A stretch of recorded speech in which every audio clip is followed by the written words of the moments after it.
Gênesis capítulo 3, nós vamos fazer uma leitura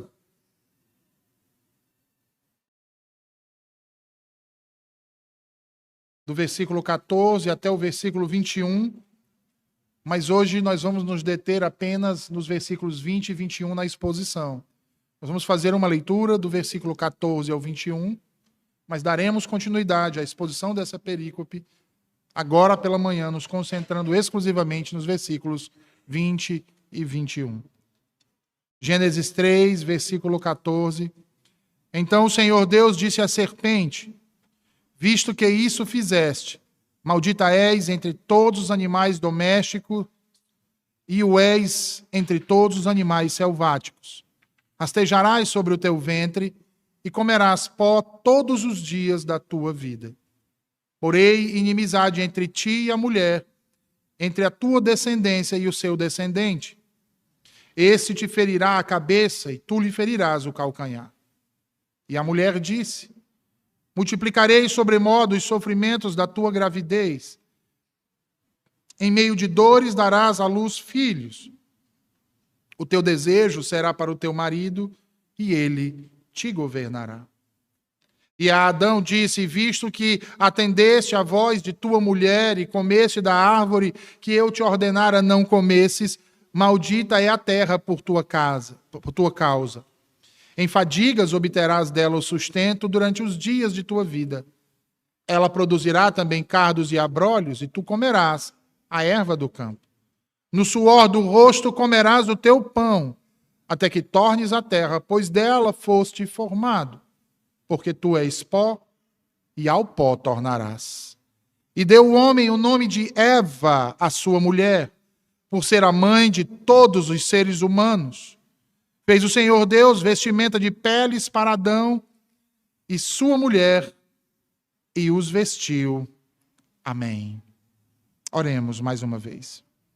Senhor Deus, nós te agradecemos por tua palavra lida na manhã deste dia aos nossos corações. Te pedimos, ó Senhor, que nos ilumine na exposição de tua palavra neste texto e que ouçamos a tua voz a nos ensinar, Senhor, com toda a autoridade. Abençoa-nos, Senhor, e transforma-nos para o louvor da tua glória em Cristo Jesus. Amém. Em nossa última exposição, a justiça, a misericórdia e a graça de Deus são combinadas nas sentenças de juízo proferidas contra Adão e contra sua mulher Eva. Justiça no fato de que Deus não deixou nenhum daqueles que caíram sem a punição pelo que fizeram. A mulher, agora, em sua maternidade, ela sofreria, ela teria dores, passaria por muitas aflições. Ao homem, este também, na sua natureza, que era o trabalho, outrora prazeroso e fácil, agora seria penoso para o homem. Mas entendam que o juízo de Deus não é uma maldição sobre a gravidez da mulher, sobre a maternidade em si, como também não é uma maldição sobre o trabalho.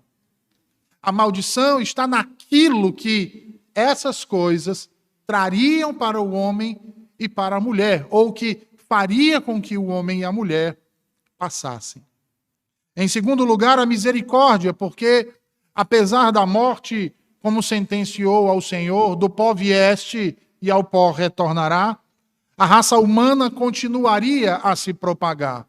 Observem que Deus não fecha a madre da mulher. Pelo contrário, ela continuaria cumprindo com a natureza para a qual foi feita. Assim, da mesma forma, o homem, Deus não cessou de lhes dar o alimento. O homem continuaria, e aqui no caso, as palavras que são utilizadas são especificamente voltados para aquele trabalho mais primitivo, que é o de lavrar o solo. O homem continuaria a trabalhar, a lavrar o solo, a plantar e a colher. Mas agora isso, ele o faria com muito sofrimento. Mas o homem, a raça humana, continuaria a obter aquilo que era necessário para a vida. Em terceiro lugar, nós vimos também manifestado a graça. E por que a graça, meus irmãos?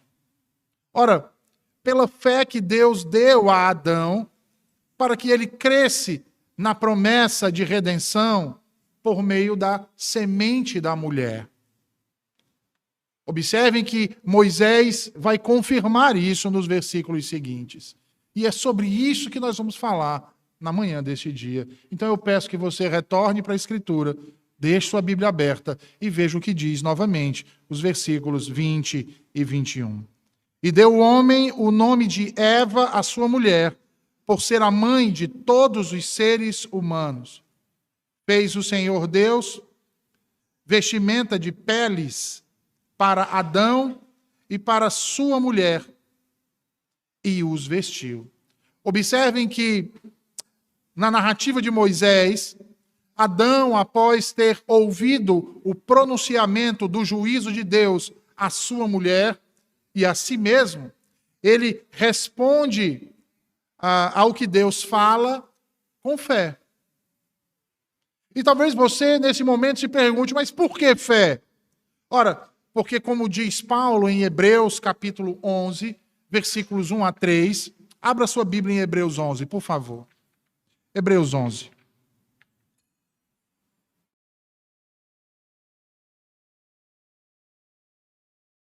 Hebreus 11, versículos 1 a 3. O que é a fé, irmãos? Ora, a fé é a certeza de coisas que se esperam. A convicção de fatos que se não veem. O que foi prometido por Deus a eles na maldição da serpente é que da semente da mulher viria um que esmagaria a sua cabeça. Eles não estavam vendo isso. Essa lhe feriria o calcanhar, mas eles seriam vitoriosos. O texto continua em Hebreus, diz, pois pela fé os antigos obtiveram um bom testemunho, pela fé entendemos que foi o universo formado pela palavra de Deus, de maneira que o visível veio a existir das coisas que não aparecem. Aí você pergunta, mas o que isso tem a ver com Eva? Ou com o nome de Eva? Ora, ele chama a sua esposa, no hebraico, Rava, a mãe de todos os viventes. Rava quer dizer aquela que carrega a vida, ou aquela que recebe vida. Logo, meus irmãos, implicitamente, o que Adão faz ao chamar a sua mulher de Rava ou Eva é confessar que, pela fé, Deus preservaria a vida, Deus restituiria a sua condição primitiva, levaria eles ao perdão e à remissão de seus pecados. Porque certamente a vida não poderia ser alcançada sem que houvesse redenção, irmãos. E é exatamente por isso que Moisés vai dizer no versículo 21, que Deus, então, fez para eles vestimentas de pele de animais. E aqui eu quero destacar 3 coisas importantes acerca dessas vestes. Em primeiro lugar, que aqui está implícito o sacrifício de animais. Não há como fazer vestes de peles para alguém sem que o animal morra. E é interessante, não é? Porque também não há como haver remissão de pecados sem o derramamento de sangue. Hebreus capítulo 9, versículo 22. Em segundo lugar, as vestes lhe serviriam como um lembrete de sua infâmia e da vergonha resultante do seu pecado. Lembram que depois que eles comem o fruto proibido, eles olham para si e percebem que estão nus e sentem vergonha e se escondem e fazem cintas de folhas de figueira na tentativa de esconder a sua nudez, na tentativa de esconder a sua vergonha, na tentativa de esconder a sua infâmia, na tentativa de esconder o seu estado pecaminoso agora. Então as vestes serviriam para lembrá-los daquilo. E mais ainda, serviria para lembrá-los que o sangue de um ser inocente teve de ser derramado para que a sua ignomínia fosse coberta.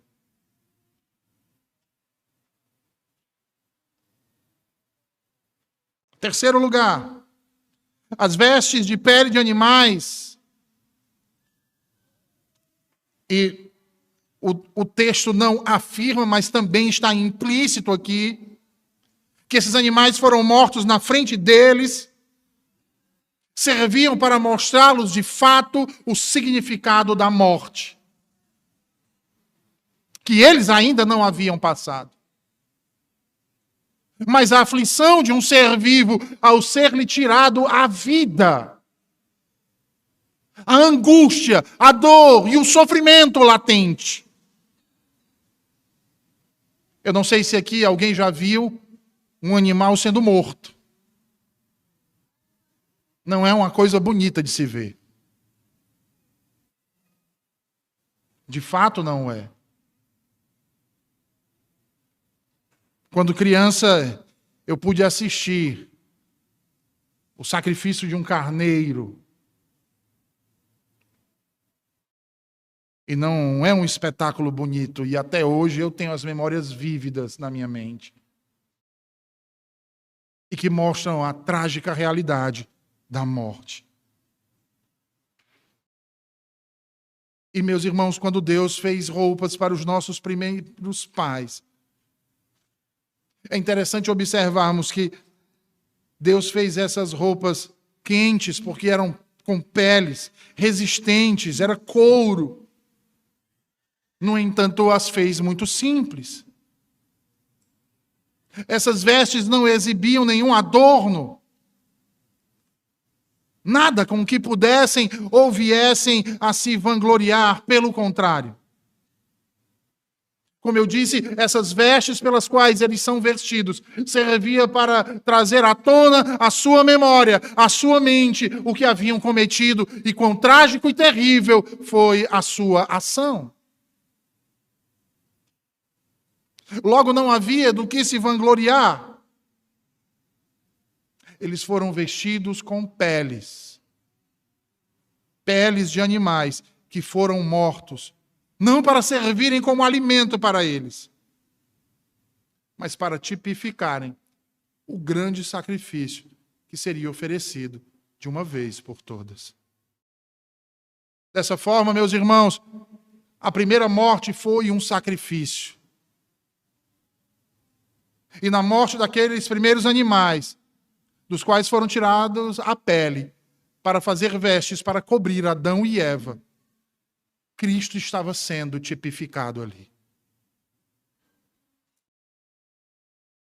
Se você lembrar do que diz João em Apocalipse 13, versículo 8, acerca do Cordeiro que foi morto desde a fundação do mundo, você vai entender ao que ele estava se referindo. E esses sacrifícios foram divididos entre Deus e o homem, para que servisse também de sinal de reconciliação, onde a carne era oferecida a Deus como um holocausto completo. Já as peles eram dadas ao homem para fazer as suas vestes, para cobrir a sua ignomínia. Será que você consegue enxergar o significado disso? Significa que, tendo Jesus Cristo oferecido a si mesmo como sacrifício agradável a Deus, eu e você fomos revestidos com a sua pele, a pele de sua justiça, para que a nossa vergonha, a nossa nudez, a nossa ignomínia, a nossa pecaminosidade não aparecesse aos olhos do Criador.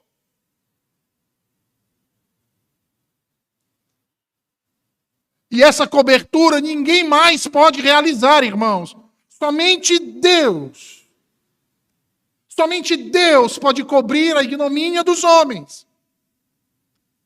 O que torna vão todo o esforço que um pecador faz para tentar esconder o seu opróbrio, esconder o seu próprio pecado. Que na tentativa de o fazê-lo, nada mais ele faz do que nutrir uma falsa confiança sobre si mesmo. E agindo assim, irmãos, vejam, caem no mesmo erro de nossos primeiros pais, que na tentativa desesperada de cobrir sua vergonha, fizeram cintas com folhas de figueiras, inúteis diante de Deus. Assim são todos os trapos da nossa própria justiça, porque é assim que a Escritura fala acerca da nossa autojustiça, da nossa justiça pessoal. Trapos de imundície.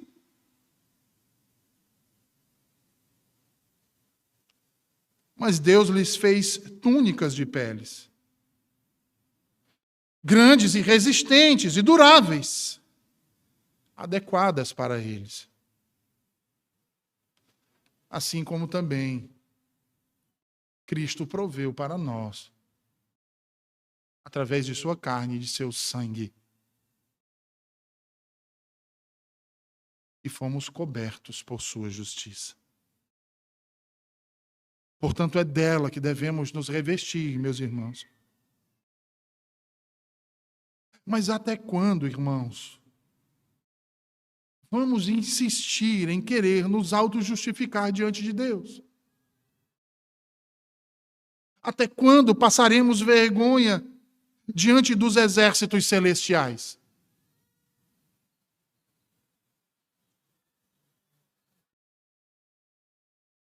Que olha e, como diz o salmista, zombam de nós. Vejam, comeram do fruto que Deus disse para não comerem. Agora eles são deuses. Olha como eles são deuses.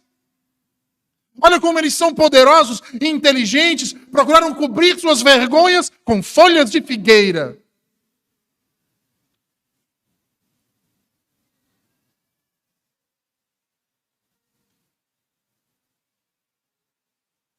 Até quando passaremos vergonha, irmãos? Vergonha por nossa infâmia, por nossa tolice, por nossa arrogância, por nossa soberba de achar que podemos enganar a Deus.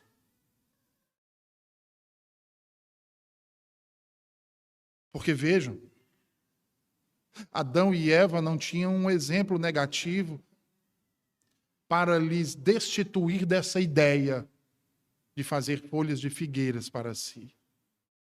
Mas e nós? Quantos exemplos a Escritura não nos dá, irmãos, acerca de tamanha tolice? E ainda assim, insistimos nisso.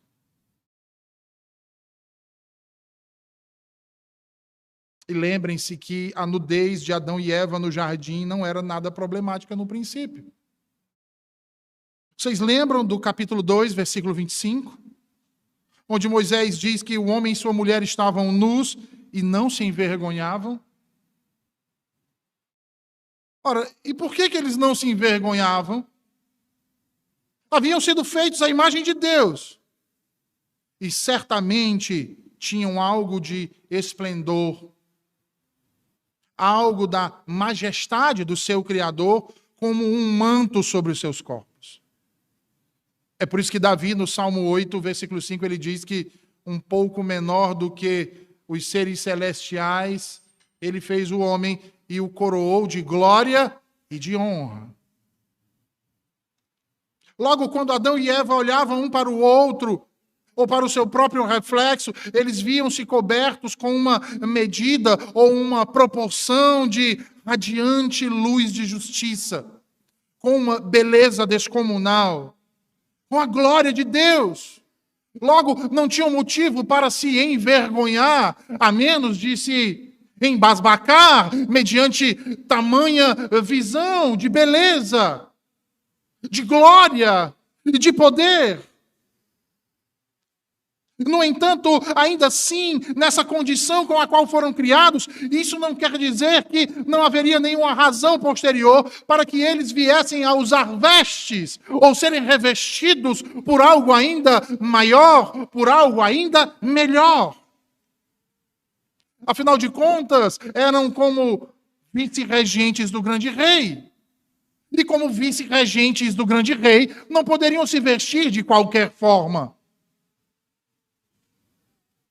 Tinham que se vestir de acordo com aquilo que lhes havia dado como função. E certamente essa era a expectativa que o povo para o qual Moisés estava escrevendo originalmente ansiava, meus irmãos. Uma vez que a condição de nudez no Antigo Oriente Próximo era uma condição inadequada. Principalmente para alguém que representava a realeza, que representava um rei.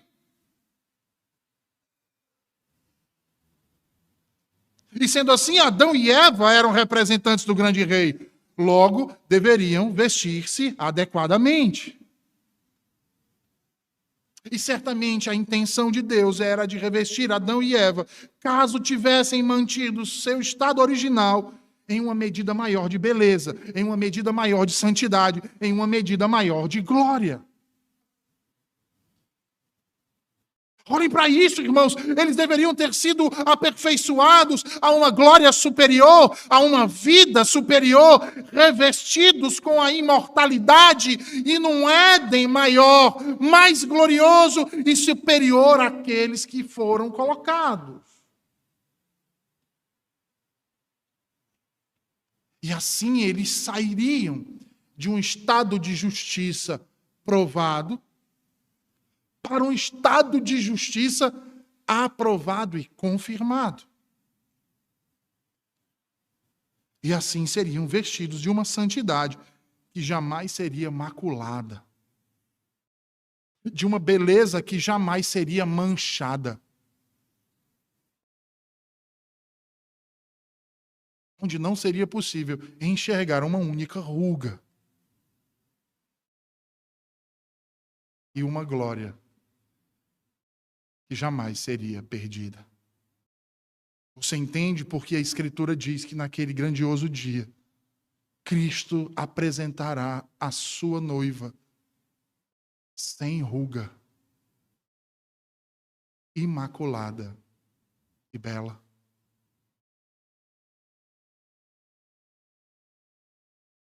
Mas eles decaíram desse estado, não provaram desse aperfeiçoamento.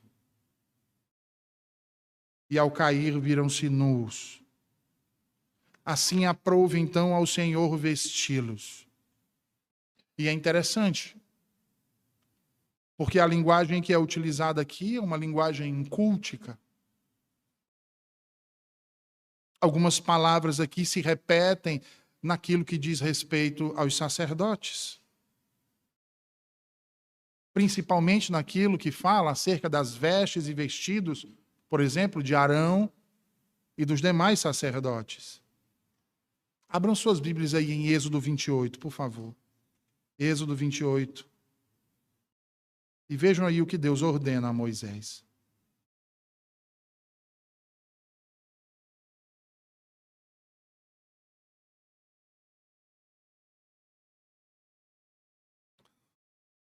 Êxodo 28, versículo 2. Deus ordena a Moisés: farás vestes sagradas para Arão, teu irmão, para glória e ornamento. Meus irmãos, guardem essas três palavras: sagradas, glória e ornamento. Ornamento aqui pode ser entendido como beleza. O sacerdote de Israel, ele deveria ser o homem mais bem vestido dentre o seu povo. E por quê, meus irmãos? Ele deveria ser o homem mais bem vestido entre o seu povo. Ora, porque ele representava o seu povo diante de Deus e representava o próprio Deus diante do seu povo. Logo, ele não poderia se apresentar de qualquer forma. E é por isso, então, que Deus ordena a Moisés que tipo de vestes e como essas vestes seriam confeccionadas. E nós vamos ver no decorrer dos versículos seguintes aí, de Êxodo 28, que as vestes do sacerdote eram feitas de puro linho branco, decoradas com fios dourados, azuis, púrpura, carmesim. Ele usava uma estola, uma túnica sem manga, com 2 tiras que se estendiam por seus ombros. E por sobre as suas ombreiras, das ombreiras de suas vestes, haviam 2 pedras preciosas, e nelas continham os nomes das 12 tribos de Israel. Ou seja, ele as carregava sobre os seus lombos. Atado à frente de sua estola se encontrava um peitoral de tecido, irmãos, ao qual eram fixadas 12 pedras preciosas, uma para cada tribo de Israel. O sumo sacerdote ainda usava uma sobrepeliz feita de tecido azul ou púrpura. Uma peça sem costura era vestido debaixo da estola e era prendida até o seu joelho. E ainda usava uma mitra ou um turbante de linho fino e nele uma placa de ouro presa à fronte, onde estava escrito santidade ao Senhor. Isso significava que ele e o povo que ele representava diante de Deus haviam sido separados por Deus, para Deus, a fim de viver uma vida santa, reta, bela aos olhos do Senhor. E por isso, vejam, vestes santas, vestes separadas para um uso especial, vestes belas. Não sedutoras e nem sensuais, mas belas no sentido mais estrito de perfeição, milimetricamente cortadas, costuradas com muito zelo. Vestes gloriosas, uma expressão radiante de tudo que Deus é e faz. E quão magnífica deveria ser essa veste sacerdotal, não é mesmo, irmãos? Quem não desejaria ser vestido assim? Linho, ao invés de pele de animais.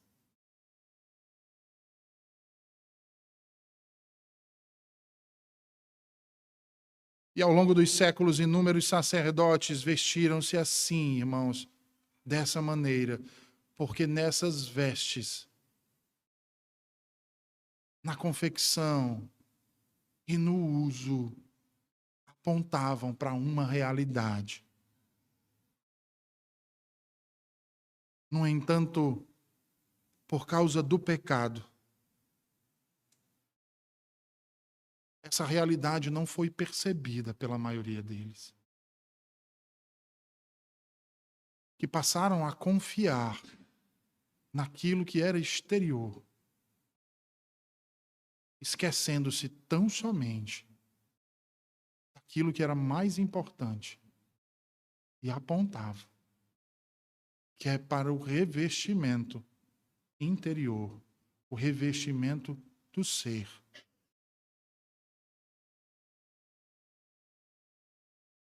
As vestes exteriores, irmãos, não tiveram o poder de mudar o interior de nenhum deles. E se você observar a Escritura, você verá que a classe que mais facilmente se corrompeu foi justamente a sacerdotal em Israel. Por causa deles, Israel foi levado ao exílio.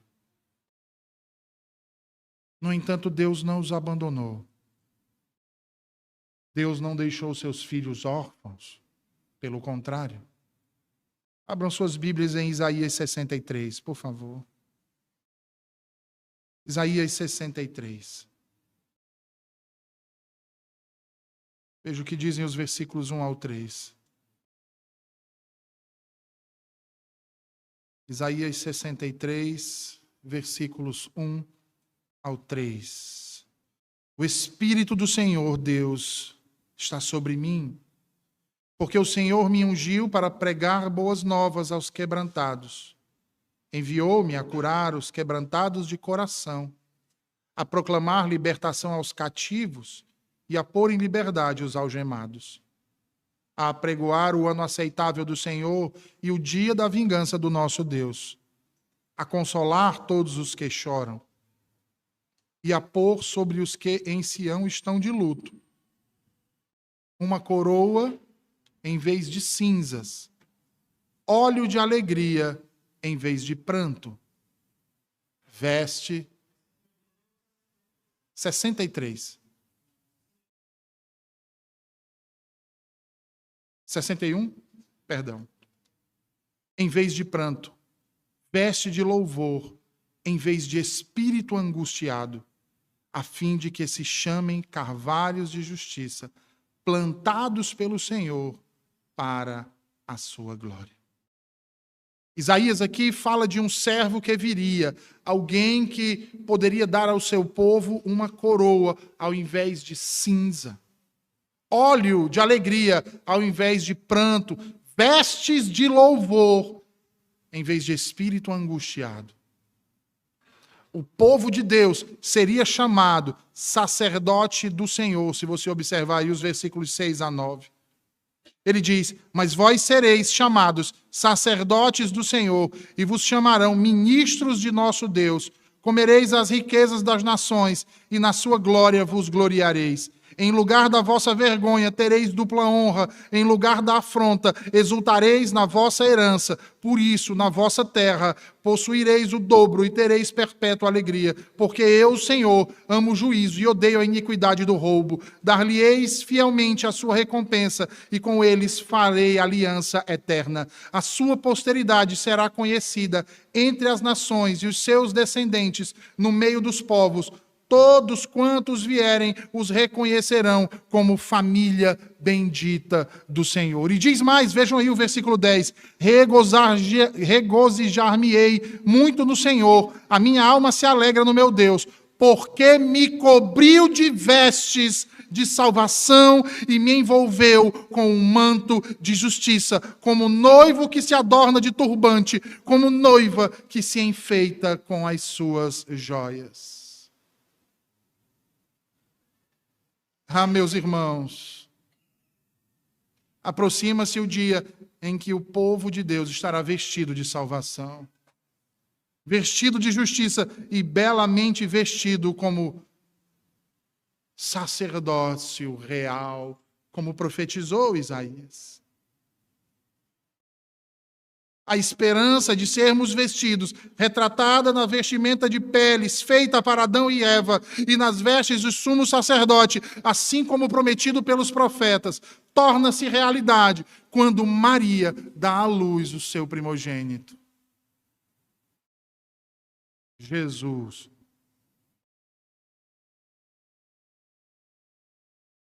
Que ao nascer nu,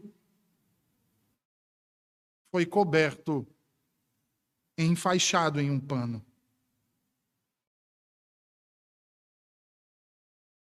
E ao morrer na cruz,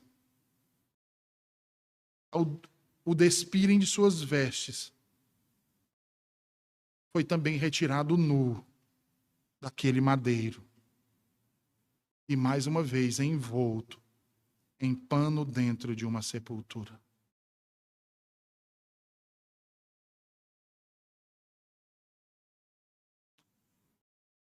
Mas a boa nova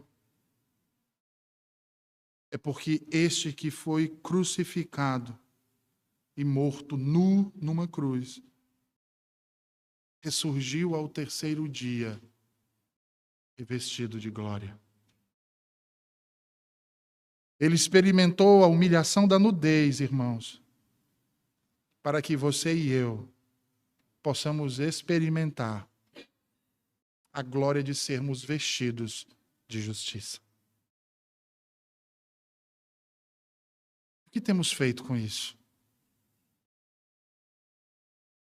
É de sua justiça que temos nos revestido, ou à semelhança do primeiro Adão, temos procurado estabelecer a nossa própria? Em quem temos confiado? Em nossas próprias mãos para coser nossas próprias vestes? Ou naquele que nos veste e nos reveste para nos tornarmos mais belos do que qualquer outro ser ou criatura do universo? Que o Senhor nos ajude, meus irmãos. Vamos orar? Ó Senhor, nós te agradecemos por tua palavra na manhã deste dia, a falar aos nossos corações. Edifica-nos, Senhor, e aplica toda a tua verdade às nossas vidas. Para o louvor da tua glória, em Cristo Jesus, assim nós te oramos. Amém.